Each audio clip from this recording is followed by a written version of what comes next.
Here's how to create a Handshake account step by step so you can start applying for internships and jobs right away. If you're a student or recent graduate looking for job opportunities, Handshake is a platform designed to connect you with employers, internships, and career events. To get started, open your browser and go to joinhandshake.com.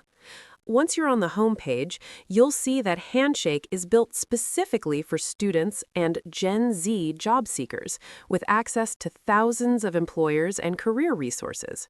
Now, to create your account, go to the top right corner of the screen and click on Sign Up. You'll be taken to the registration page. Here, you'll need to enter your email address to begin the sign-up process. If you have a .edu email address, it's recommended to use it because it helps connect you with your school and unlock more relevant opportunities, but it's not required. After entering your email, follow the on-screen instructions to complete your profile.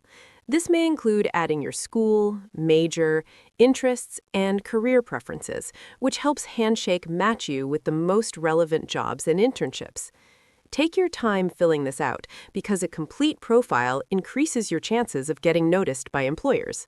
Once everything is set up, your account will be ready, and you can start exploring job listings, internships, and even virtual career events. And that's how you create a Handshake account. If you found this video helpful, make sure to like and subscribe for more step-by-step tutorials. And if you have any questions about setting up your account, feel free to leave a comment below. Thanks for watching, and I'll see you in the next video.